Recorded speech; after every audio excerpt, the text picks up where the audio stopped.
from And we're Eastside Eastside Vibes. Vibes. So, as we talked about last time, because like at the beginning of the year, there's not a lot of like new albums coming out. Not yet. I felt like, although now they're starting to be some are starting to roll out now. Right. But anyway, because of that, I thought we would go back to another album that I love that is kind of relevant to what we did last week. Yes, it is. Because of the artist.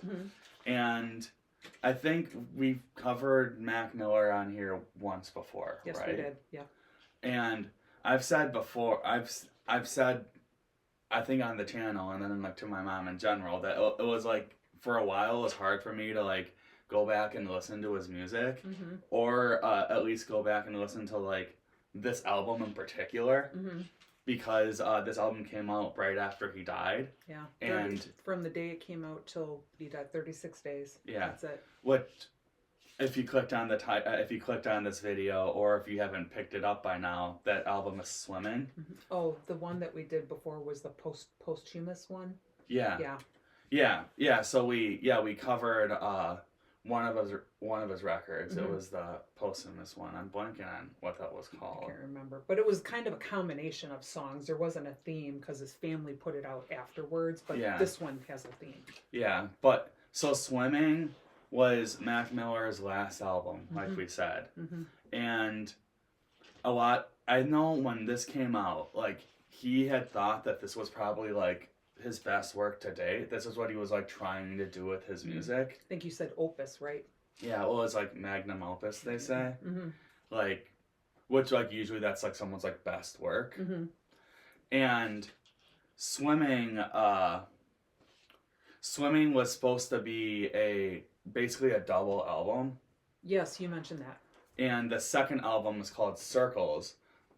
It was recorded at the same time as this. But it like because he died, it ended up like not coming out. Okay. For about 2 years. Oh, so Circles came out 2 years. So Circles came out 2 years after he passed. Okay. But it was supposed to be a sister album to this one. Okay, so one and then quickly the other one. And I would say that Swimming is a lot like sadder of an album than Circles. It was supposed to be like a dark and a light, but you never got the light when he died. No, I did start listening to it, and it is a different vibe. Yeah, it's a similar theme, but it feels like more positive when you're listening to it. And Swimming, one reason why Swimming feels so dark is because he literally died right after it came out, and the subject matter on this album is like very dark as well. But as I was kind of alluding to earlier, even though Mac Miller thought this was like his best work, it didn't. When Swimming came out, it didn't get the kind of reception that he probably would have wanted, or like I even would have expected, because I loved it when it came out. Okay. And then when he passed, people kind of like went back to it and like re-listened to the record. And then it became a hit, basically. But it kind of felt like a cry for help. Oh, 100%. And that cry for help wasn't received in the moment, obviously. Right. But then how odd that he then did the sister album, which was a more positive kind of thing. So it's like, was he crying for help here? Well, and maybe. Then I think it was just maybe the way he was looking at it. Well, yeah, like he thought that he could work it out, or he had worked it out, or whatever. Yeah. This is a and big that's cry why for help. And that's why he made the second album, which like never actually came out like in the moment. But Swimming, like since it's come out, it's been considered one of the best albums of the 2010s. That's awesome. At least for hip hop. Good. And up until this point, like Mac Miller, he was known for his production for other artists and like how great of an instrumentalist he was and all this stuff. And like the guy, who did we do last week again? Vince Staples. Yeah, he helped him out. Yep. Yeah, like he was like one of Vince Staples' mentors. But he hadn't really like he had put together an album in this way, but I feel like this was the most like succinct version of what he had been trying to do. Okay. A lot of people would say that's The Divine Feminine, which came out about 2 years before this. Okay. Which is one we can go back to. But I wanted to do Swimming first because I just feel like it's probably his most important record because of the context around it. Mm-hmm. Well, I mean, when you know that it's such a heavy album and it's called Swimming, you obviously he's like feel he's drowning and trying to swim back up to the top. Yeah. That's what he's dealing with throughout this whole album. Yeah, and that's like, if you can get that just from the title, like you really get it like when you listen to this record. Mm-hmm. And yeah, like I said, I felt like this is a good like place for us to start when we're going, because I want to like start to cover Mac Miller again with you, just because it's for me it's almost like cathartic to like re-listen to his music once after I hadn't been for a while. Right. And this had to be the one that we do first, before, in my opinion, before we can do Circles and then The Divine Feminine at some point. Okay. But I feel like I don't have to give a lot of background on Mac Miller, because I would assume if you're watching this, you know about him, you know about his life, or most of what he was about. Mm-hmm. And two, we already did that in the last one. Mm-hmm. But before we get into like our favorite songs and stuff, is there anything you want to add, or? Not so well. You know what? I actually go back. I was thinking about like previous albums we've been listening to, and it's been more, I guess, about. I want to say like gang related, or like, you know, that kind of stuff, like, you know, clearing up the streets or dealing with the streets. Whereas he has almost a very jazzy beat to him. Yeah. I mean, even though it's a deep album, it's too bad he's not here anymore, because he is a nice blend of rap. Well, I feel like he had a really different perspective on a lot of things. Yeah. Like, not only in his music, but also just like the way he thought about things. Yes.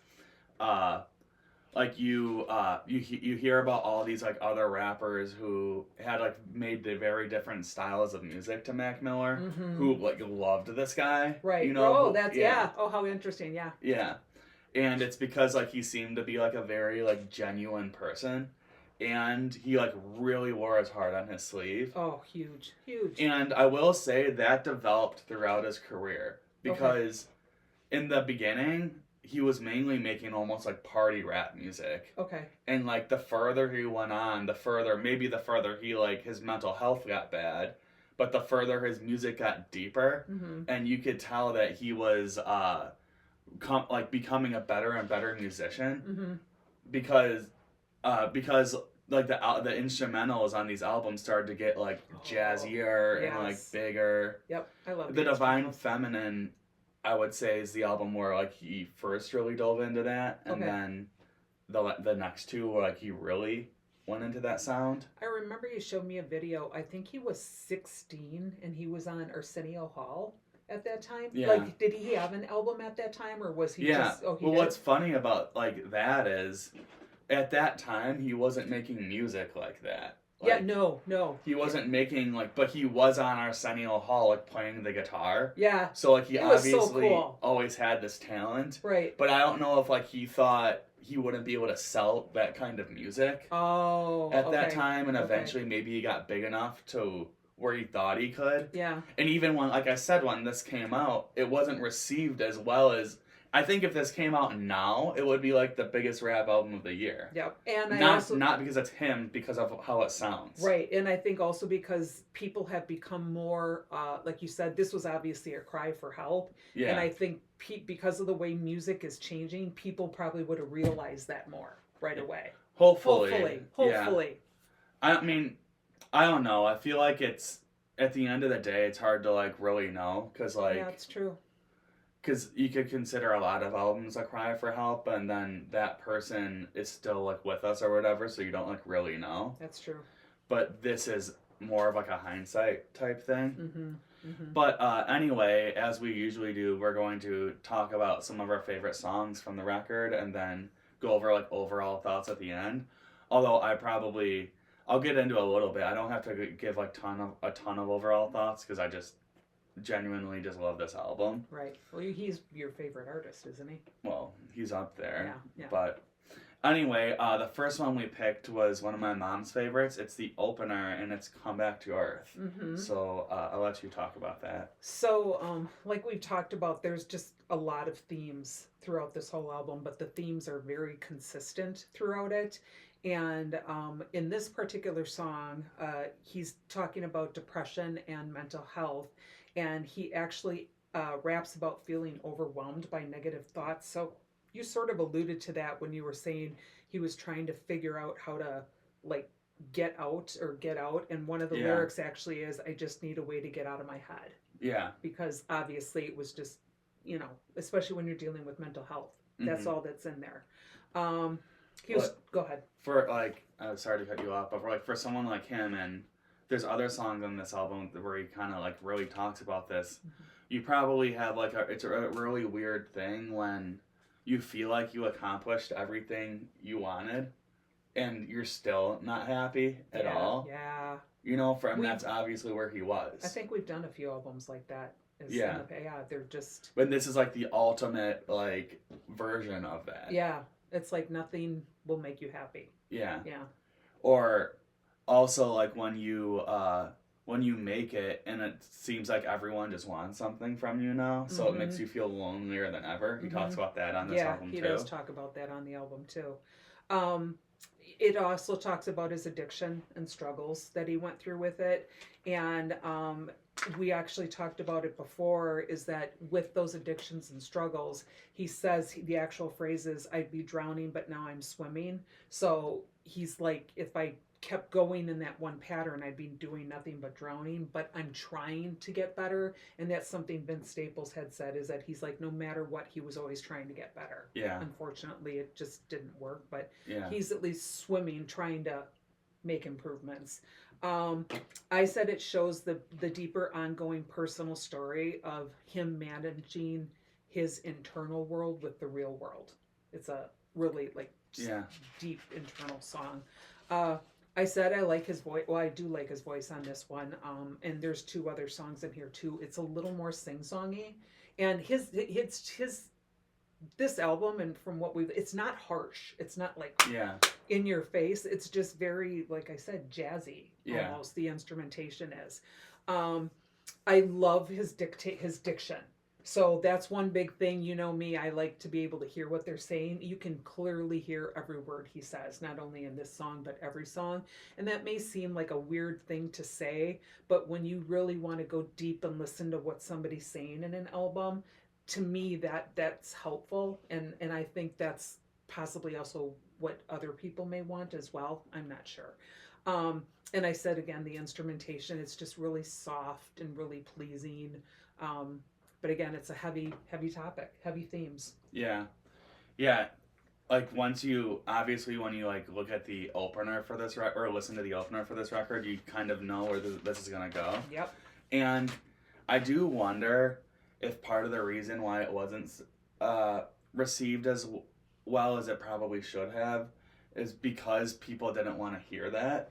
Oh, possibly. From him. Because they already, I'm assuming, obviously, because I don't know a lot, I didn't know a lot about Mac Miller. I'm assuming his fans knew he was already struggling with addiction. Had like already OD'd and stuff. Prior to this. Yes. So that's why maybe they didn't want to listen to it. I think his fans loved it. Okay. Because I loved it. I'm saying like the general reception of like hip hop and like the media and stuff. Oh, okay, all right. Like they didn't want to hear that from him. Yeah. Because they probably wanted this to strictly be a breakup album too, or it sounded like it was sort of a breakup. If you just look at the surface level, it does feel that way. Yeah, and the breakup was with Ariana Grande. Well, I think everyone knows that. Well, just in case you're new to this, but he was saying that, I read this, that he was saying that people were saying this was a breakup album, and he's like, it's not a breakup album. He's like, yes, the themes of her come throughout,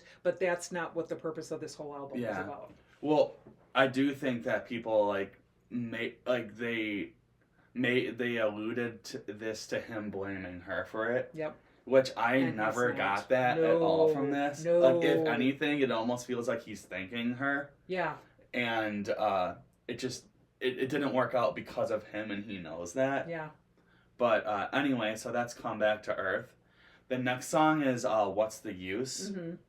And this one, it's funny, like my mom alluded to it. A lot of this album feels jazzy. Yes. This is like a faster jazzy song. Yes, very much so. It's upbeat and like it almost makes you like it reminds me of something in my mind. I've never went to one because I'm younger, but it reminds me of something you would have seen like in when people went to like jazz clubs in the 50s. Mm-hmm. They still have them. Maybe we'll have to go to one.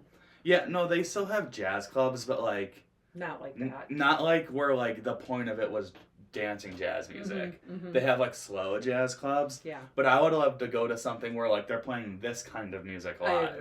I agree. And everyone's dancing instead of like just like slow jazz. But anyway. Yeah.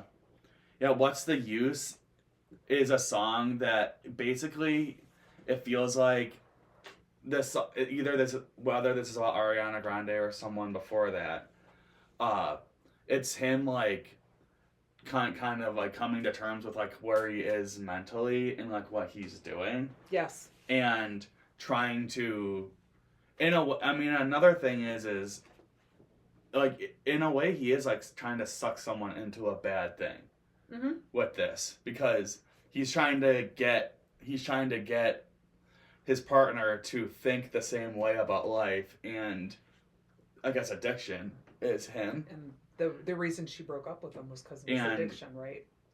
Well, I mean, I don't know. I'm not in her head. Oh, I thought I had read that somewhere. Yeah. I'm sure in with other things as well. Yeah. But I know she was. But either way, like on songs like this, you could see that like he's basically like, what's the point of anything? Like, let's just like do our thing and like have fun. Yeah. Which is a cool way to think about things a lot of the time, but you can't think about things that way all of the time because then you end up just like separating. No, I'm saying with your life in general. Yeah, definitely. Like you end up not dealing with actual problems and things get worse and worse. Yep.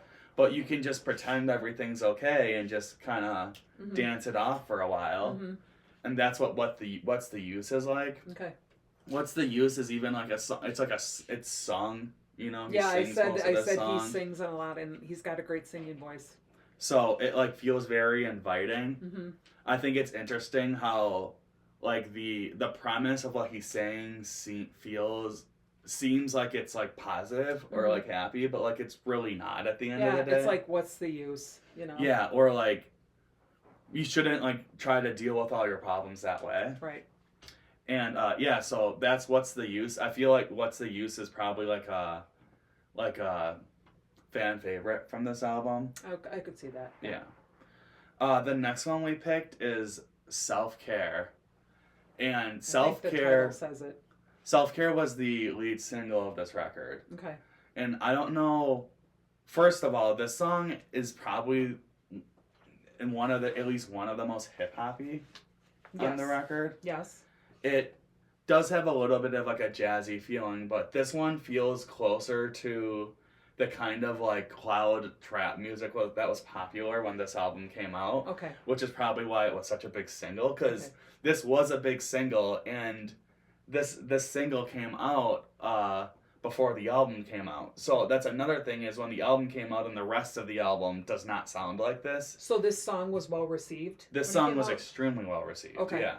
And then the album does like this when you actually listen to it, it's not that far away from the sound of the song, but this is more like traditionally hip hoppy. Right. You really have to listen. And there's more just like straight up rapping on this one. You have to listen to this whole album. You can't just pick and choose because you really kind of get the musicality of it, the instrumentation, but how it all works together. But like I think that's kind of my point with this one is it's like a single. It feels like a single. Yes. And versus the rest of the album, yes.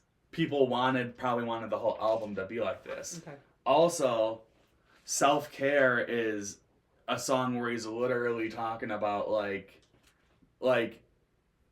killing himself with drugs instead of dealing with his problems. Like that's what the song is like about if you listen to it. Well, even the title, Self-Care, you know, he's not taking care of himself. Yeah. Well, I mean, he's taking care of himself in a way that he thinks, Shouldn't be. yeah, that he thinks is okay, but it's not actually, or maybe that he thinks, not that he thinks is okay, but that's just what the way he's doing it. Yep, yep. And even, I don't know if you watched the music video for this. I couldn't find music videos for this album. I just must not have been searching in the right places. This song has like, you probably should watch it after this. I think this song has an extremely telling music video. Okay.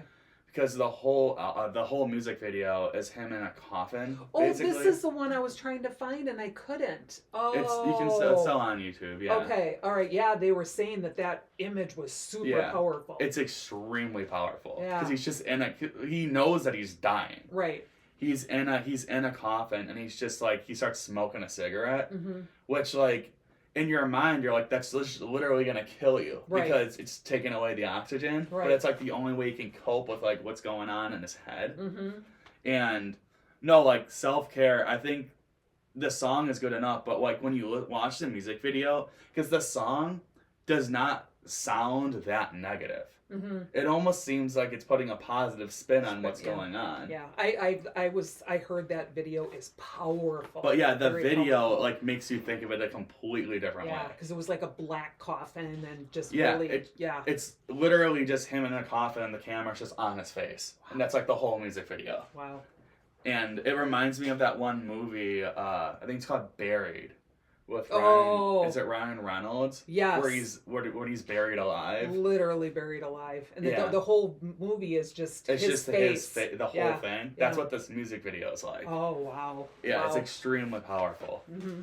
But yeah, so that's self-care. I feel like self-care is a song I don't have to talk about a ton because this is just an extremely popular song, Mm-hmm. and it's become even more popular since he passed.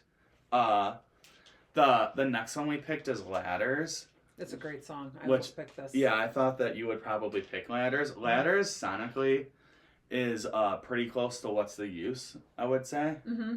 It's like a faster, like upbeat jazz song. And he's got more singing. This is the kind of song like you can like hear like when you're out at the bar and stuff, just because that kind of makes you want to dance. Oh, all right, yeah. And I think I was telling you that there's a really cool performance of this song with John Batiste from on the Stephen Colbert Show, Mm-hmm. where he's like sitting at the piano with him, Mm-hmm. and it like gives like the song like a kind of like a powerful feeling. And Ladders is another song where he's like basically like talking about how he's gonna find a way with his partner. Right. Like that's what the whole song like is climb about. out. Yeah. You know. Like we can do this together. Right. And I is like nice as like the singing and stuff is. I really like the instrumentation on this, because like when the saxophone hits like in after like the pre-chorus or after the chorus, it just like makes you want to dance. Yes. Yeah.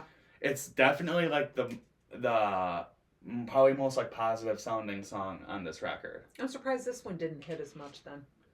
Was Well, this maybe the second most popular, do you think? Ladders is also a very popular song, but also, like I said, I think it was a single, but this is like different than Self-Care. Yes. So if you expected that, and then your you next got song. this, Okay. this is a completely different kind of song. Yeah.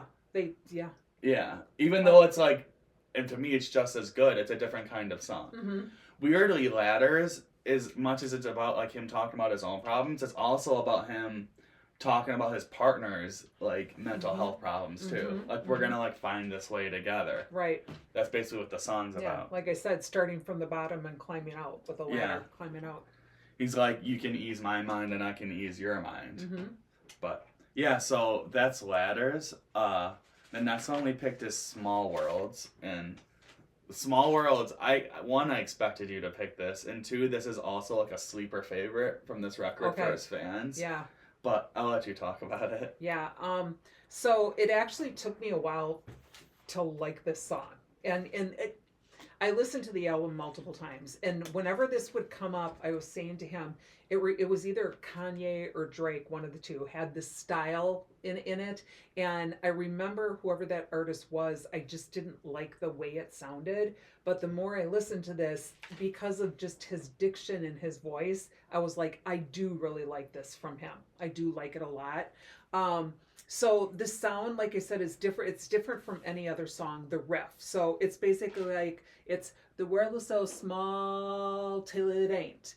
I'm building up a wall till I break. Now the whole song is not like that. That's like the main chorus or whatever. But when you really, just like I said, when I really went back multiple times to this song and kept listening to it, then I was like, I do like this. And the theme is good too.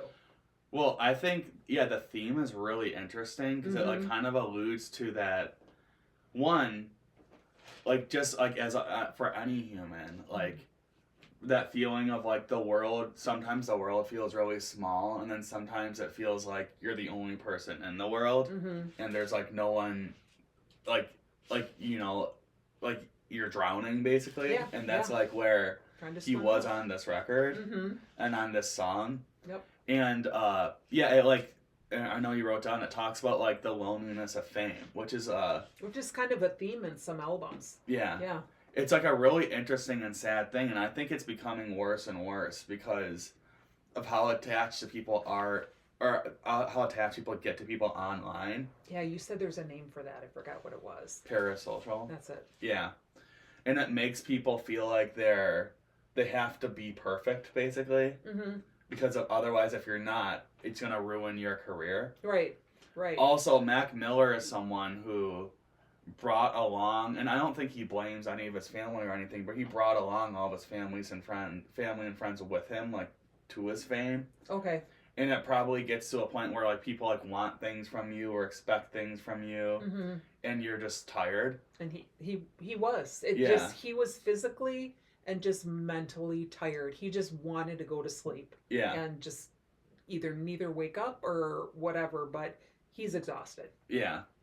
And this song is like a really good like depiction of that, like how like lonely it can get, like when you're at the top and you feel like you accomplished what you were supposed to accomplish, and you're just not happy. Yeah. It's, and I've said this in the past too, when somebody, and I don't know that he would, I suppose he was, I feel him as an artist, it wasn't that he was trying to become famous per se. It was that he wanted his message to get out there and to be received and accepted. Whereas, there's other people who go into, whether it's music or acting, and they're going into it because they love it, but also some of them are going into it for the fame of it too. Yeah. And then when those people complain about, oh, it's so difficult, I'm like, but you knew that going in. Maybe not in today's social media world, it's much worse. I don't know if I 100% agree with that. Yeah. I think when I was younger, it wasn't as bad because there wasn't social media. Yeah. Well, because like, I don't think you can know until it actually happens to you. That's true. It never happened. Especially now. Right. Like no, today. No, it's just... There's no way you can actually know what that's gonna be like. Right. Well, we were even talking with your dad too, how like athletes and stuff like that they have to, they play on the field, but when they're off the field, they also have to be good per se, because if they do something off the field that's bad, they can get fined, they can get kicked off the team. So the perception today of being famous is you can't really get away with anything. And then also, when like you already have like something like in your mental health that like you don't feel like people like or accept you anyway, and then you have millions and millions of people looking at you, right? And there's millions of people loving you, but you don't feel the love. Yeah, there's also they always say like, you're always gonna find those comments of people hating on you, and those are the ones that you go to the most. They say, those are the ones they really. I think that's relatable. So. Yeah, I get it. Yeah. Miller does take a slight twist about this theme of fame and all that kind of stuff, and he does say, "You never told me being rich was so lonely," like we talked about, and nobody knows me. Oh well, it's hard to complain from this 5-star hotel. So kind of going back to what I was saying is that nobody told me, but should I really be complaining because I'm in a great 5-star hotel, sort of thing. I found it funny when he actually called out the reality of how people function in the real world. So he was like, why are you always at the mall when you broke? Or he was like, why are you always at the mall when you broke? And I just thought that was funny that he was also not only talking about fame, but he was also talking about the reality of people. Like, you broke, but I always see you at the mall buying stuff. Like, when are you gonna kind of get it together? And I don't know if that's what he's saying for himself, but go ahead. Well, that's like human nature too. Right. You see what everyone else is doing. Yep. And like we said with the title too, it's reflecting how his own personal world feels manageable. However, it's small. His personal world feels manageable because it's his friends and his family. But because of his fame, it's gone out there so much that it's like he has these different small worlds. You have the world of fame, you have the world of family, you have the world of fans, and then when you put them all together, it becomes overwhelming. And you can't provide for your friends and your family without that fame. Right, exactly. Because that's the way he was doing that. Yeah, exactly. So that's Small Worlds. Yeah, so that's Small Worlds. Then the last one we picked was another one my mom's picked, but I will say this is actually probably the most popular song on this album now. I'll let you talk more to the song. I love the intro, and you guys know how much I love orchestral intros. He's got violins, violas, cellos. Then he has this, going back to jazz, he has the snare drums, but they call them brushing. What do they call it? They call it brushing. So it's when you have those sticks that have the brushes on them, and it's like that. It's really cool. And then he has a computer-based piano going with it. So all of that together, to me, like really just like, if you like that type of instrumentation, you just get sucked right into it right away. But you said it's a really difficult song. Well, no, I also like how the instrumentation goes from that orchestral thing to like how soft it gets. Yes. Because the actual like basis of this song is just literally just a piano riff. Mm-hmm. And then him just rapping on it. Yeah, it is. It like starts with this like beautiful thing and then like goes to about the most simple way you can make a rap song. Which is piano. Just like a very slight melody and someone like talking over it. Right. And yeah, the song is like it's to me, people always said like he's like hating on Ariana Grande, and I think he kind of talks about another ex on this song too. Mm-hmm, mm-hmm. But I always thought I kind of said it before. I thought he's kind of thanking them. Yeah. On this song. Yeah. He's talking about how he basically like knows like how his life has gone, and he knows what he's done to partners or like in his relationship with his friends or whatever, and he's just trying to like be better. Right. And so by thanking them, it's almost a perspective of I'm thanking you for putting me on the right path or making me look at things the right way, but unfortunately his addiction was so bad he just kept going back. His mental health or whatever. Both. Yeah, combination of both.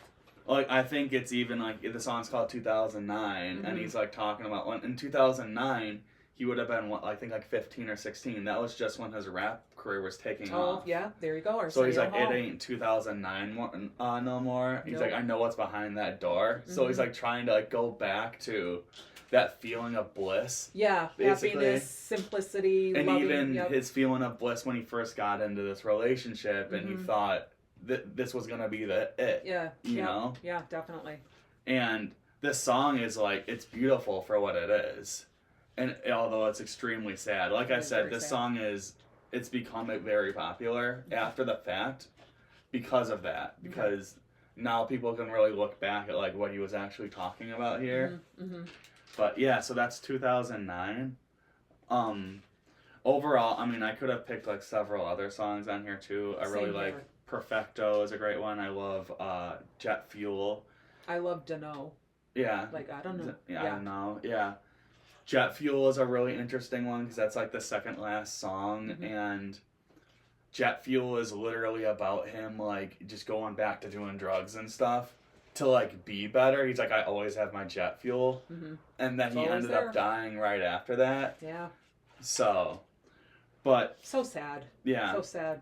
but overall, we kind of talked about it before. Like this record, even though it didn't get like the love at the time it came out, people came back and appreciated what this was, and instrumentally, I think this is like as good as anything he's ever done, which is saying a lot because one thing if you don't know this about Mac Miller, one, he produced for a lot of other artists under multiple pseudonyms. Yeah. And he basically produced all his own music too. So to this point, I don't think he had pushed himself. He's pushed himself in a lot of different ways, but obviously this is where he had wanted to go with it. Right. I remember when we discussed that first album, they did say that he had a lot of pseudonyms because he didn't want the fame for it. Yeah, he wanted to like make music with people, but not Right. necessarily be famous for other people's music. Right. Which is like different than like other producers. But yeah, so overall, I think he really pushed himself like vocally and sonically. I think we'll probably have to like go back and listen to Circles because Circles we'll probably do in like a month or two, but Circles sounds a lot more positive. Yeah, it's not this jazzy kind of. It is jazzy.